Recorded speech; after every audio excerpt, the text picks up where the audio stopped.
Good evening.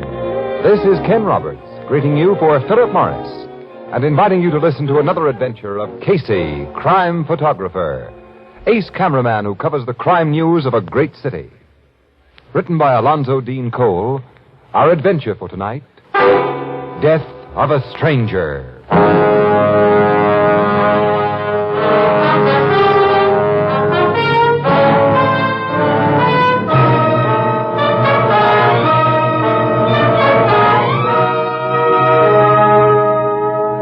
Morning, a little after 10 o'clock.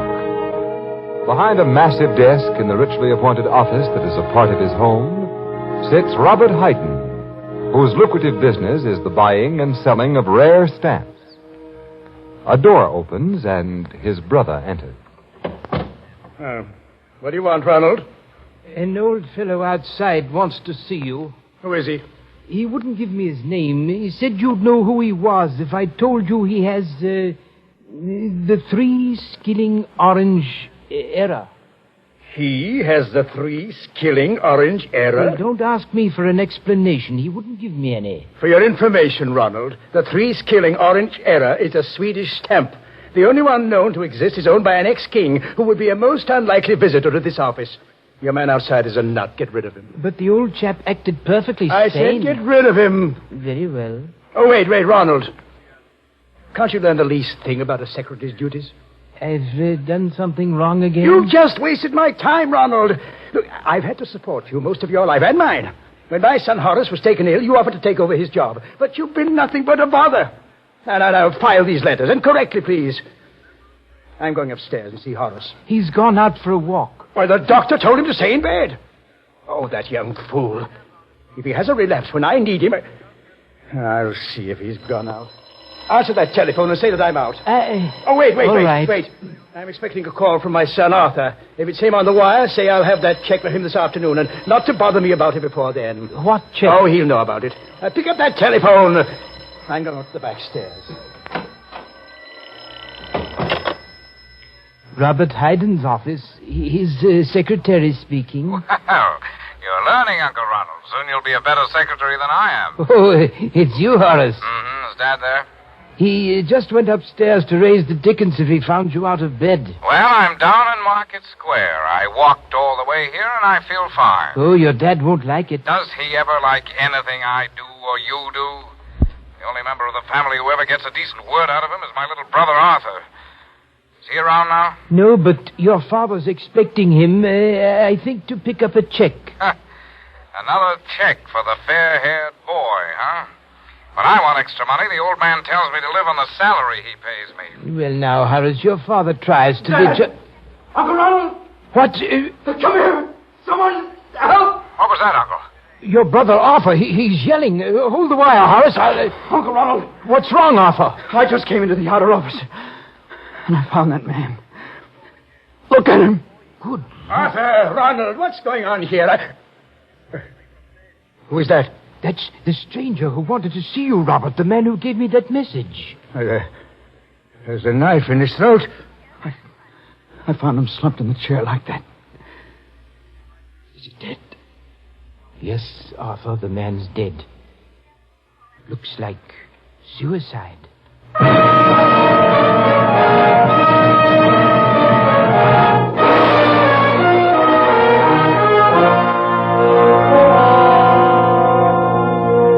What's your verdict, Doctor? This man did not commit suicide, Captain Logan. I told you this was a murder, pal. Shut up, Casey. Go on, Doc. The knife entered the old fellow's neck at an impossible angle for self-infliction. Oh, it seems I never get an easy one. The people in this house say they never saw the guy until this morning. They have no idea who he is or why he came here. Can we have the knife now, Doc? Yes, I'm finished. Muller, dust it for fingerprints. And you, Sergeant, make a thorough search of the body. Yes, sir.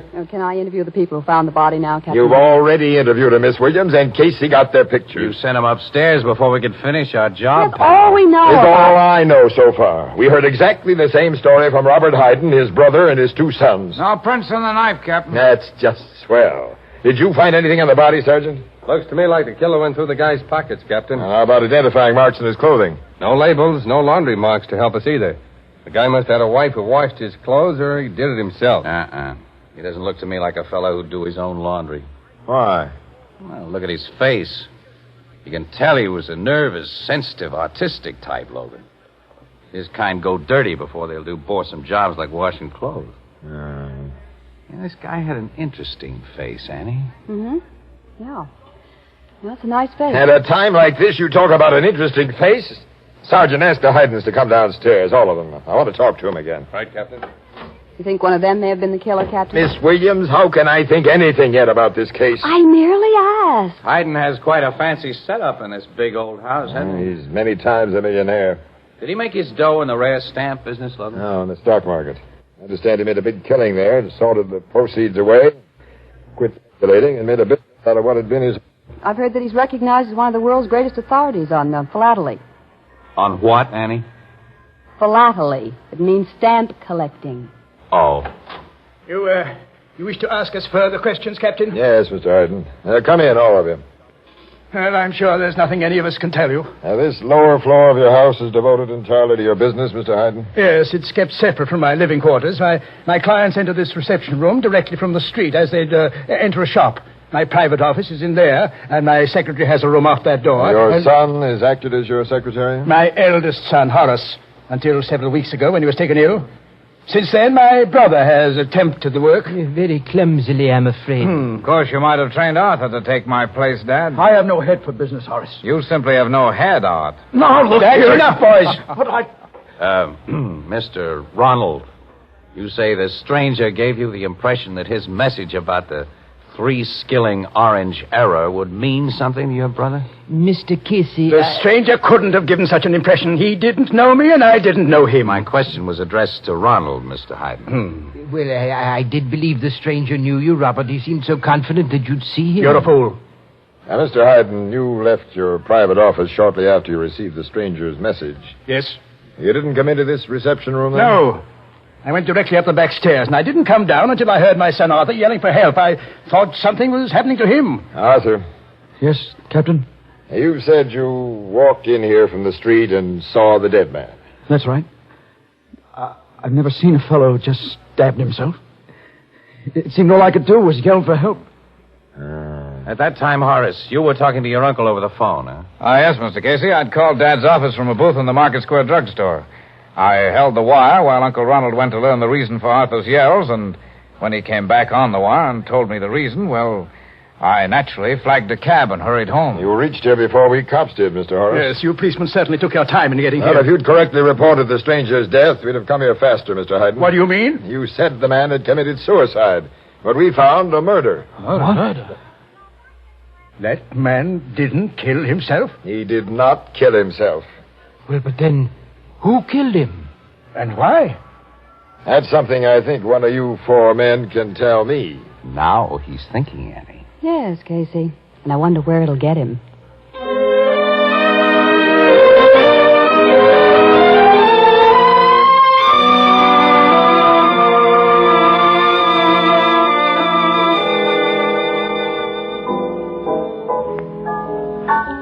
Just a minute, Mr. Nestor Camp. I'm fixing up your order.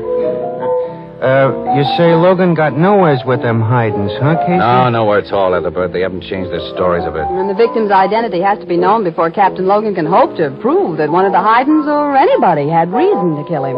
Logan lost his sense of values on this one, Annie. Showed his hand too soon. There's no clue to the stranger's identity, huh? Nope. That makes things really tough. You think any one of them Haydens could have done it except the one who was telephoning from Market Square? I don't know. And we won't know anything about this stranger until... You know, that guy's face haunts me, Annie. No, it's the kind of a face that you don't forget. Yeah. If the paper would print that close-up I took of him... Yeah, somebody would be sure to identify it. Why won't they print it? Well, did you ever see a close-up of a guy with a fresh knife wound in his throat? No. Well, you won't. In any family newspaper, Ethelbert. Too many customers wouldn't like it. Well, I'm a customer, and I wouldn't object. Well, all right, pal. You asked for it. Here's the picture I took of the dead stranger. Oh. You see? Yeah. Hey, that dead guy is Mr. Carfora. What? He lives in my neighborhood, Casey. Well, where? Oh, who was he? Where? What was he? Mr. Carfora owns a little old house on Bay Street, just back of the lumberyard. He and my sister Edna sent their clothes to the same wash lady. And she says he'd done some kind of work in his house, but she didn't know what. Annie, we're going to that house on Bay Street right now. First, I'm going to kiss Ethelbert. Blue Note Cafe, Ethelbert Street. Oh, Miss Williams.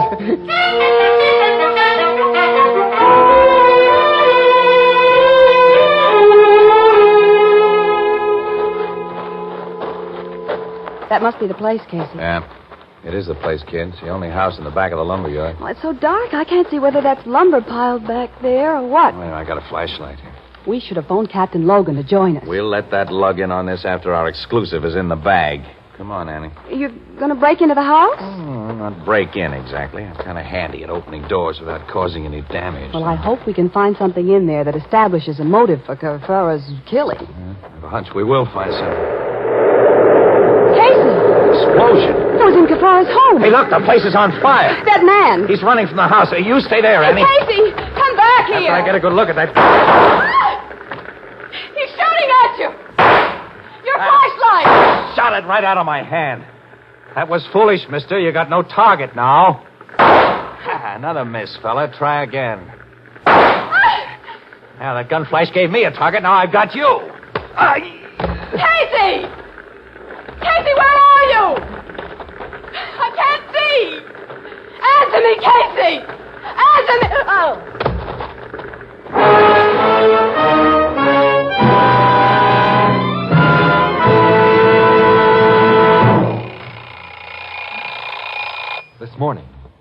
This morning, when your alarm clock rang, did you wake up with cigarette hangover? That stale, musty, smoked-out taste in your mouth.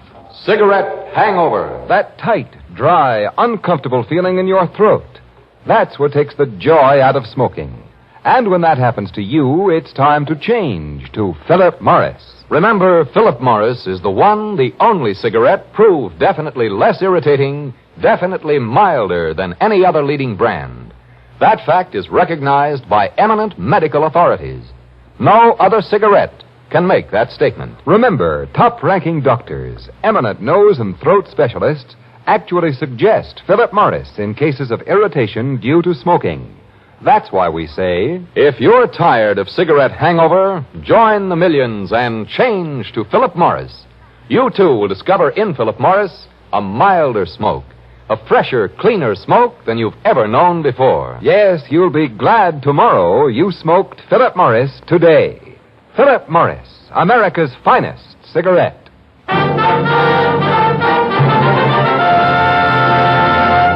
And now back to Casey, crime photographer.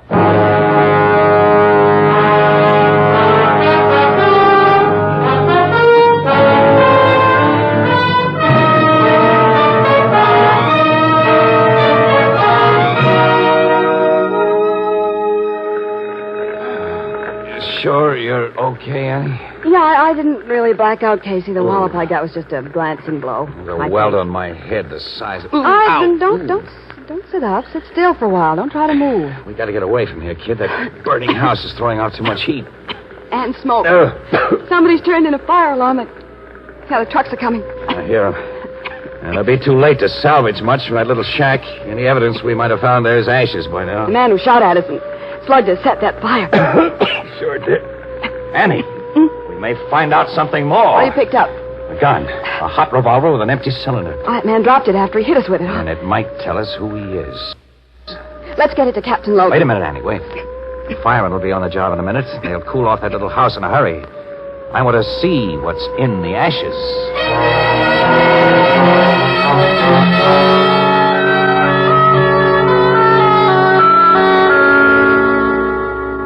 You say this guy called Fora was an engraver, Casey? Well, that had been his trade, Logan, but the guy was essentially a hobbyist. And among other things, he went in for chemistry and photography. Annie and I saw the remains of some swell equipment in the ruins of his home. Yeah, we checked our findings there with neighbors who'd known him, Captain. Nobody knew him really well, but we're told that his main interest was philately. Huh? Stamp collecting, dumbbell. Oh, stamp collecting. Well, anybody knows that. Yeah, well, get the connection, though. Our Fora was an absolute bug on stamps.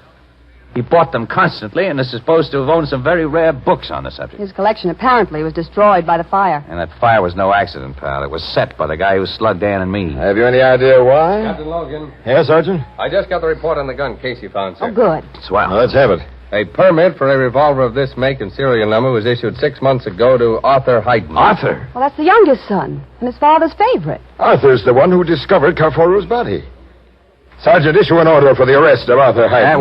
Wait a minute, Logan, will you? Huh? Before any arrests are made, before anyone's told about that gun or our identification of the stranger, let's have a talk with Robert Hayden. The old man. Yeah. He could have used his kid's gun tonight. He's the big stamp man, and stamps are the link with Carfora. All right, let's have a talk with Robert Hayden.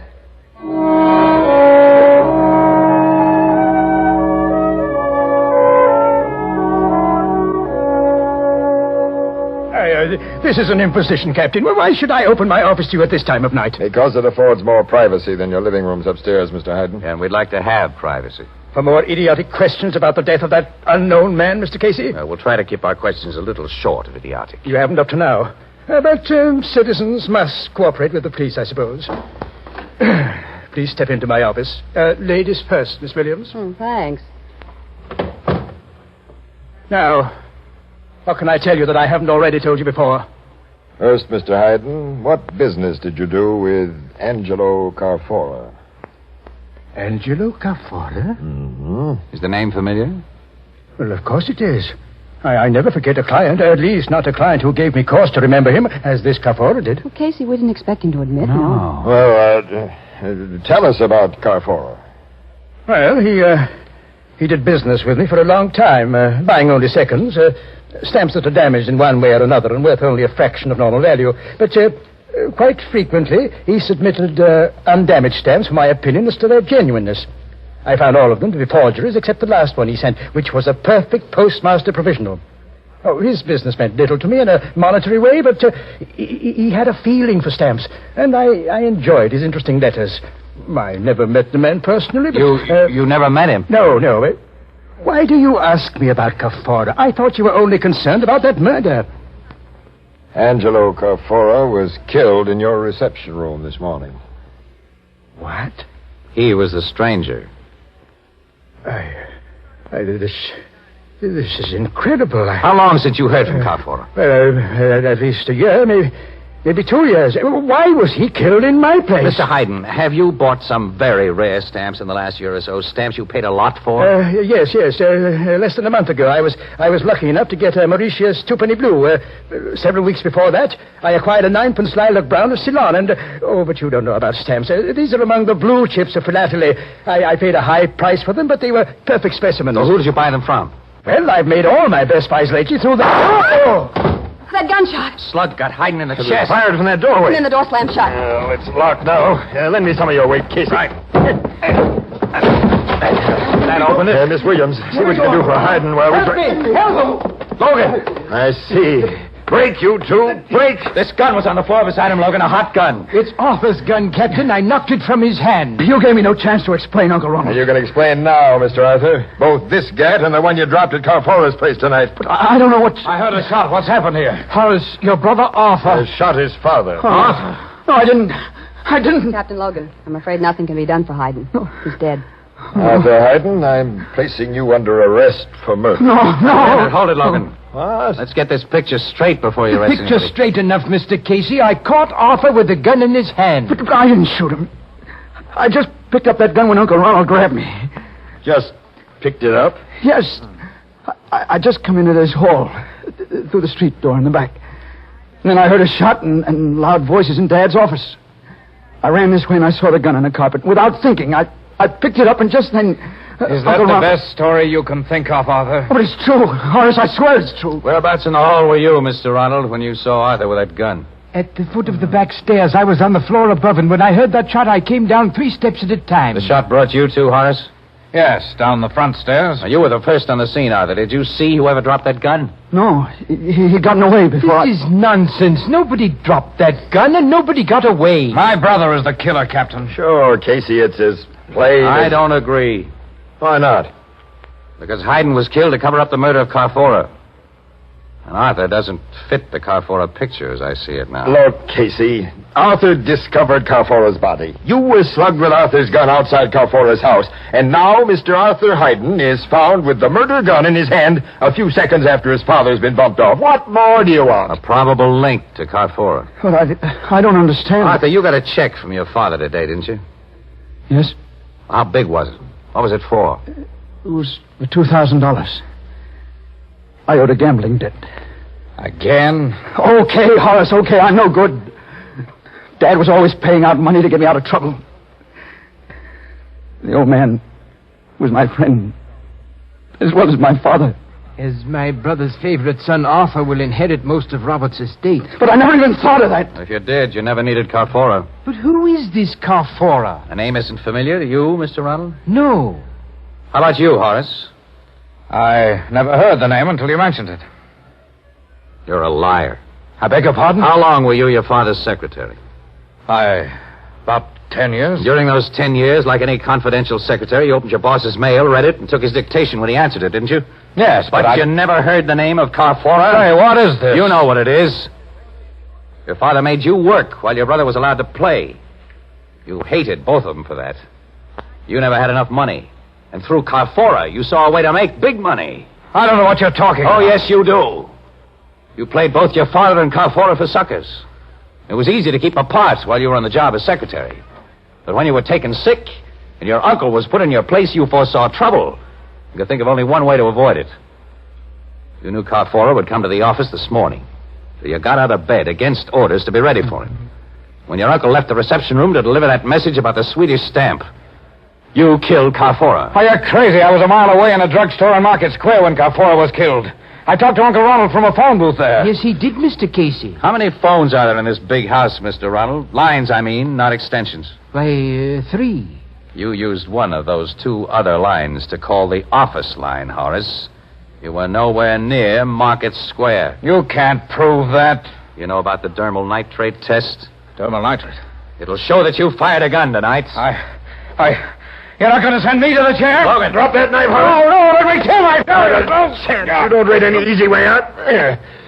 Casey, hang on to this knife while I slip the handcuffs on him. Okay, pal. Why did you do it, Horace? You've always had all the luck, Arthur. I've always been the fall guy. I was a fool to think I could change things. But, Mr. Casey, I don't quite understand. Why did Horace kill my brother, and what was there between him and this man Carfora? I don't get it either, Casey. Neither do I. Well, I'll tell all of you what Horace is going to put in his full confession after I take a lot of pictures.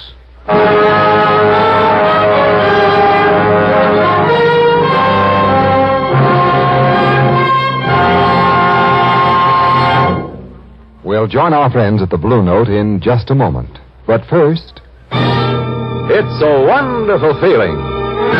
It's a wonderful feeling. It's a wonderful, wonderful feeling to wake up fresh with no cigarette hangover. Yes, that's something more and more smokers who have changed to Philip Morris are discovering every day.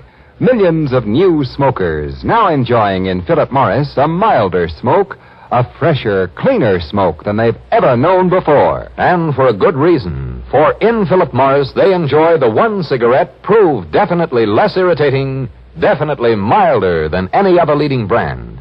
Yes, it's actually suggested by top-ranking doctors, eminent nose and throat specialists, in cases of irritation due to smoking. Doesn't it make good sense for you, too, to try Philip Morris?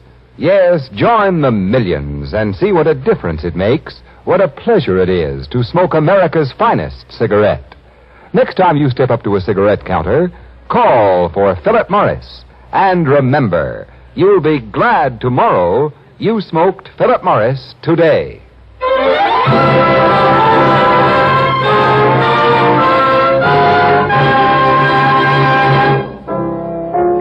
Did Casey call a turn on Horace's full confession in advance, Miss Williams? Pretty nearly, Ethelbert. Well, what was the Carfora setup, and how'd you know? It was all very simple. To a mastermind. Huh. Carfora was a bug on philately. Stamps, that is, to you, Annie. Mm-hmm. He was a skilled engraver, who had a lot of fine chemical and photographic equipment, and somebody wanted to destroy the place where he lived and worked. All of which didn't mean much to your mastermind until I talked with Robert Hayden. He supplied missing parts of the puzzle. Carforius, he threw the mails, had bought a lot of rare stamps that were in reach of his pocketbook because they were damaged. He'd sent Hayden a lot of undamaged stamps for appraisal. In Hayden's expert opinion, all were forgeries except the last. Which told the great Casey that Cafora had been trying to make perfect stamps by copying damaged ones and finally succeeded. You mean he was a stamp counterfeiter? Yeah, that's right. But he didn't try to pass his counterfeits off as a genuine article, though. He wanted to sell them for what they were, perfect copies. But Horace was hit with a big idea. He made a deal with Carfora, and an exclusive secret deal, but in his father's name. And then stamps for which he paid Cafora only a few dollars, he sold to his father and other collectors for thousands. Gee, what a racket. And like all crooked rackets, it couldn't last. Carfaro called to see old man Hayden, which would have exposed the whole setup, of course, so Horace had to kill Carfaro. Then he removed all identification from the little guy. Which gave him time, as he thought, to set fire to Cafaro's house and then destroy all the evidence of his counterfeiting activities before the police could see the evidence and smell a rat. Then Horace shot his old man to keep us from smelling the same rat. And tried to frame his brother for both jobs. Nice guy. Charming person. Annie, it's lunchtime. Would you like to put on the feed bag with a really charming person? Meaning, of course. Oh, of course, but the great Casey. Are you paying, or do we go Dutch, or must I lend you 10 until payday? Now, that's a nice question. Well, it's a fair one. Like all the masterminds of my acquaintance, you're usually broke. Well, as a matter of fact, tonight I am. No wonder. What do you mean? Well, he's been associating with stamp collectors all day. What's that got to do with it? Philately. Don't you get it? He's philately broke. Oh, Ethel.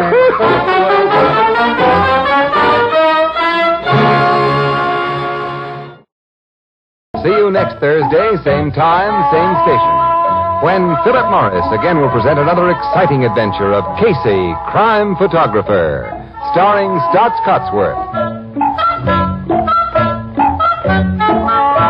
Crime Photographer is produced and directed by John Dietz. It is written by Alonzo Dean Cole and is based on the fictional character of Flash Gun Casey, created by George Harmon Cox. Original music by Cy Fewer, and the program features Jan Miner as Anne and John Gibson as Ethelbert. Herman Chittison is the Blue Note pianist. This is Ken Roberts saying goodnight for Philip Morris, America's finest cigarette.